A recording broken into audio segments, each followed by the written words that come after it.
For more than a century, freak shows gripped audiences, blending fascination with unease as spectators gathered to see people marked by rare physical conditions. From conjoined twins to bearded women, these performers turned their differences into a livelihood, even while enduring exploitation and admiration.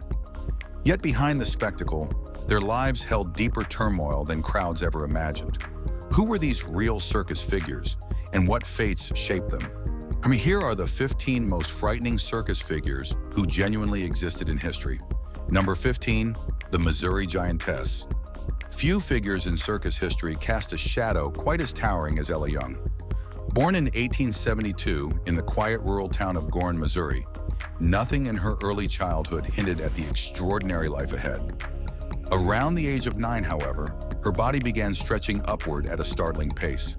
Within a few years, she towered above neighbors and classmates alike. Some skeptics later argued she stood closer to 7 feet, but for most people who encountered her, the height felt unbelievable. To audiences across America, she seemed like the tallest woman alive. Her devout parents initially rejected offers from showmen who wanted to display her, fearing the circus world would exploit their daughter. By her 20s, Ella finally agreed to tour, but only if her parents could accompany her.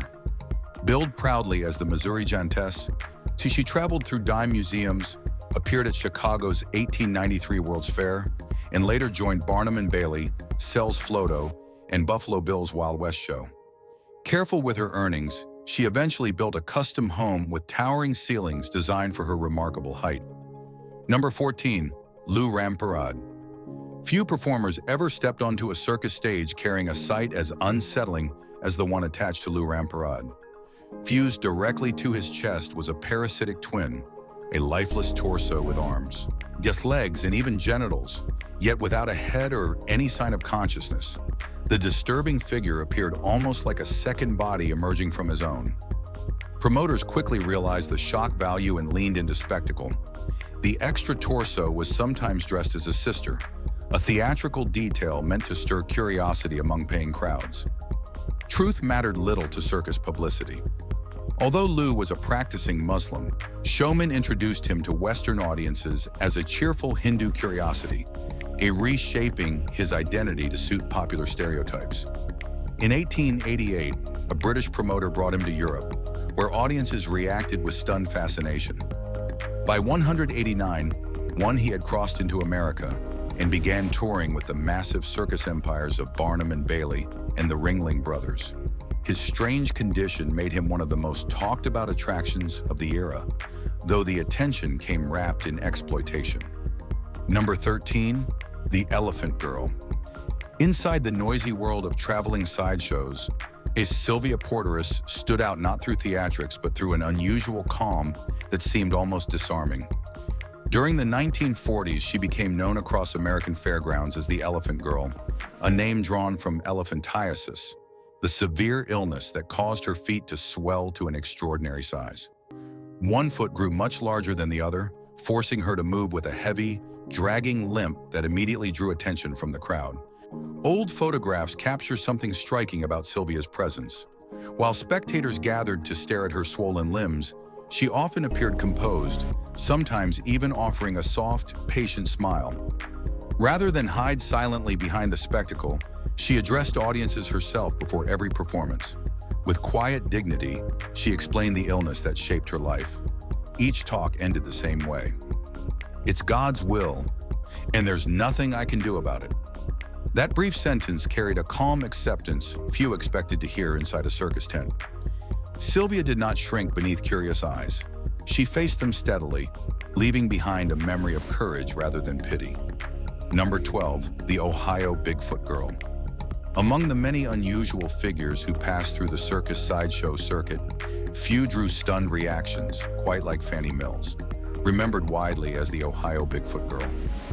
Born in 1860, she lived with Milroy's disease, a rare disorder that causes severe swelling in the limbs. As she grew older, the condition transformed her feet into something almost unimaginable. Each stretched to nearly 19 inches long and 7 inches wide, dimensions that seemed impossible beside her small frame. Fanny stood only 5 feet 2 inches tall and weighed about 115 pounds. contrasting her body and her massive feet even more strikingly. By 1885, she had stepped into the sideshow world, traveling across America as curious crowds paid to see the unusual spectacle. Yet those who spent time speaking with her often remembered something else entirely. Fanny carried a gentle personality and a warm sense of humor that softened the curiosity around her. Promoters once offered $5,000 to any man willing to marry her for publicity. Instead, she found genuine love with William Brown, her nurse's brother. Number 11, Julia Pastrana. Few stories from circus history feel as haunting as the life of Julia Pastrana. Born in 1834 in rural Mexico, she carried two rare medical conditions, hypertrichosis and gingival hyperplasia. Thick dark hair covered her face while an enlarged jaw revealed two rows of teeth, features that 19th century audiences cruelly described as monstrous. Showmen quickly realized the fascination surrounding her appearance could draw enormous crowds. Julia eventually fell under the control of Theodore Lent, a promoter who first purchased her as a performer. Despite the circumstances, she proved remarkably talented. Lent trained her to sing, dance, and speak several languages, turning her into a polished stage attraction admired throughout Europe. Over time, the two married, though exploitation still shadowed her life. Julia later gave birth to a son who inherited her condition. The infant survived only 3 days. Much-chin Julia died 5 days later from complications following childbirth. Instead of granting peace in death, Lent embalmed both bodies and continued displaying them publicly. More than a century later, Julia finally received a proper burial in 2013. Number 10, the Cardiff Giant. Height alone can turn a person into a legend, and George Auger carried that legend wherever he stood. Born in Cardiff, Wales in 1881, on the place of his birth later inspired the nickname that stayed with him throughout his career, the Cardiff Giant. The name had nothing to do with Barnum's famous stone hoax. It simply pointed to his homeland. Auger measured more than 7 feet 4 inches tall, though circus agents eagerly stretched the number to 8 feet 4 whenever posters were printed. Such exaggeration rarely bothered audiences who were already stunned by his presence. His big opportunity arrived after he attended a Barnum and Bailey performance in England. Standing beside their featured giant, Auger appeared even larger, which quickly earned him a place in the show. By 1903, he crossed the Atlantic and settled in America, performing steadily across the country. In 1906, he launched a vaudeville production inspired by Jack the Giant Killer, sharing the stage with the Horvath Midgets. Later, he returned to circus life and appeared in Harold Lloyd's film Why Worry, before dying suddenly in 1922. Number 9, Alberta Caris. Inside the crowded theaters of the 1920s, one performer left audiences staring in confusion long before the act even began. Alberta Caris stepped onto the stage as Adam and Eve, a single figure divided between two identities. Posters revealed the striking image clearly. One half of the body appeared in tailored men's clothing, while the other half wore glamorous women's attire. In a time when society clung tightly to rigid expectations, the sight felt both scandalous and fascinating. Some observers believed Caris might have been intersex, naturally living between genders. Others insisted the performer was Harry Caro, a brilliant impersonator skilled at illusion. The truth remained uncertain, and that uncertainty only deepened the public's curiosity. Touring with showman Bobby Reynolds, Caris became a sensation at famous venues including Hubert's Museum in Times Square and along the Lowe's Theater circuit. Promotional pamphlets displayed the dramatic split photograph across folded handbills. Within the spectacle of the sideshow world, Caris became something more than a curiosity. The act quietly challenged audiences to confront their own assumptions about identity. Number 8, Count Olaf. An unsettling mystery followed the performer known as Count Olaf wherever his traveling exhibition appeared. His real name was Ivano Vladislaus Vaughan, a man born in Budapest whose early years seemed ordinary until illness struck when he was 14. From that moment forward, chronic pain lingered in his body, leaving opium as his only comfort. What unsettled spectators most, however, was the strange appearance of his skin. It seemed unusually translucent, revealing the faint network of veins and arteries beneath with eerie clarity. Some advertisements even claimed that when strong light shone behind him, Printed words could be seen through his torso. Posters also described him as the transparent and ossified man, hinting that his bones were slowly turning to stone, though doctors never fully confirmed such claims. Truth and exaggeration often blended in circus promotions. Eventually, Orloff began running his own traveling show, while transforming personal suffering into a livelihood. Whether medical mystery or clever myth, his presence left audiences uneasy, as though they had glimpsed something disturbingly unnatural. Number 7. Petrus Gonzalez. Long before circus tents carried human curiosities across Europe, a child named Petrus Gonzalez quietly entered history under extraordinary circumstances. Born during the 16th century with hypertrichosis, his face and body were covered in thick hair from birth. On early encounters terrified people who believed they had discovered a strange beast rather than a human child. Petrus was captured and delivered in a cage to the court of King Henry II of France. Once physicians examined him, the truth became clear. Beneath the heavy hair stood an intelligent boy like any other. Instead of discarding him, the royal household chose to raise him within the palace. Petrus received an education that few peasants could imagine, studying Latin, etiquette, and even elements of military strategy. Later, he married a woman named Catherine, who quietly feared their children might inherit his condition. Out of 7 children, 4 were born with the same heavy hair. Known throughout Europe as the Hairy family, they traveled through noble courts, admired yet never fully accepted. Number 6. George Lippard. Few bodies in recorded history have puzzled doctors and spectators quite the way George Lippard's did. His anatomy seemed almost impossible. Lippard possessed 3 legs attached at the hip, the extra limb fully formed, though largely useless for walking. Even more astonishing were his claims of having 2 functioning hearts. Some physicians reportedly confirmed the strange detail, though many skeptics remained doubtful. During the 1860s, he entered the world of dime museums and traveling exhibitions, appearing before curious crowds as the 3-legged man. What surprised audiences most was his calm manner. Instead of relying on sensational exaggeration, Lippard simply explained his condition and allowed visitors to see it for themselves. That quiet honesty carried its own power. Crowds gathered not only out of curiosity, but also respect for the man standing before them. As circus attractions grew louder and more elaborate, however, his fame gradually faded. Later in life, gangrene forced doctors to amputate his 3rd leg, and he died in poverty in 1906, while leaving behind one of the strangest anatomical cases ever documented. Number 5. The 4-legged girl. Some circus performers shocked audiences the moment they stepped into view, and Myrtle Corbin did exactly that. Born in Tennessee in 1868 with a rare condition called diphagus, she entered the world with 2 separate pelvises and 4 fully formed legs. What might have hidden another person away instead carried Myrtle into the strange spotlight of sideshow fame. At just 13 years old, she joined the exhibition circuit and quickly became one of its most talked about attractions.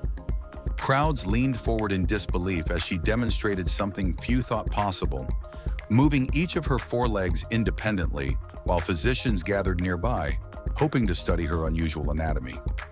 Yet the stage never defined her entire life. Myrtle later married James Clinton Bicknell, a man who cared for her far beyond curiosity. And together they raised 4 children away from the noise of carnival tents. Her story became more than a spectacle. Myrtle showed that confidence and dignity could exist inside even the rarest body, and that embracing difference sometimes becomes the greatest strength. Number 4. Maurice Tillet. At first glance, Maurice Tillet looked like a figure carved from stone, his enormous jaw and thickened bones giving him a presence few people ever forgot. Born in France, his early years appeared ordinary until 17, when doctors diagnosed him with acromegaly, a disorder that slowly enlarged his bones and transformed his appearance. Instead of retreating from the world, Tillet chose a path that placed him directly in front of it. He moved to the United States and reinvented himself as the French Angel, a professional wrestler whose imposing build made him impossible to ignore.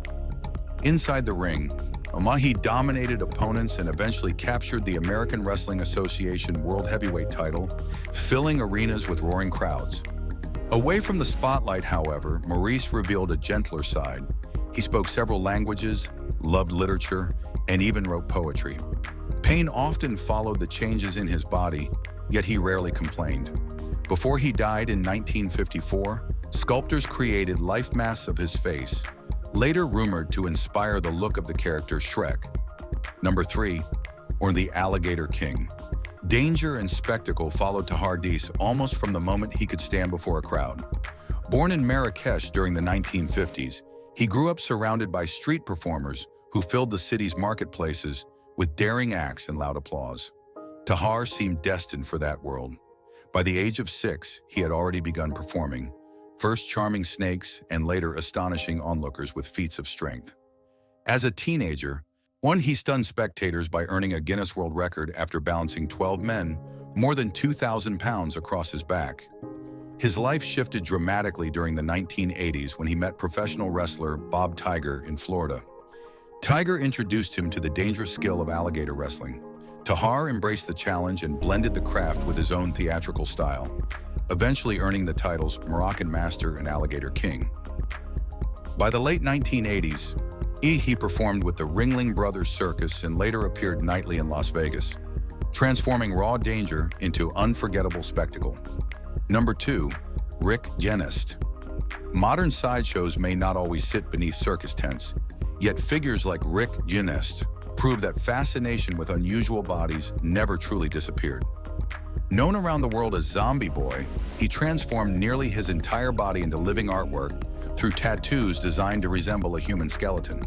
More than 90% of his skin carried ink, including a skull-like pattern across his face that gave him an almost ghostly presence. His journey began during difficult teenage years in Montreal, when homelessness pushed him toward creativity and self-expression. The first tattoo appeared at 16, and the design slowly expanded until it earned him 2 Guinness World Records for the number of insect and skeletal tattoos covering his body. His striking appearance eventually caught the attention of fashion designer Nicola Formichetti, who introduced him to Lady Gaga. That meeting led to his unforgettable appearance in the Born This Way music video in 2011. Despite global attention, Rick remained humble, supporting youth shelters and speaking openly for outsiders who felt forgotten. Number 1, the three-legged wonder. Few performers in circus history left audiences as astonished as Francesco Frank Lentini. Born in Sicily in 1889, he arrived in the world attached to a partially absorbed twin, leaving him with a fully formed third leg extending from his right hip. Doctors examined the unusual anatomy with fascination, yet Lentini himself refused to see it as a limitation. Instead, he trained his body until movement felt natural and balanced. Walking, running, and even riding a bicycle with 3 legs soon became second nature. As a young boy, he traveled to the United States, where carnival audiences quickly embraced him as the Great Lentini.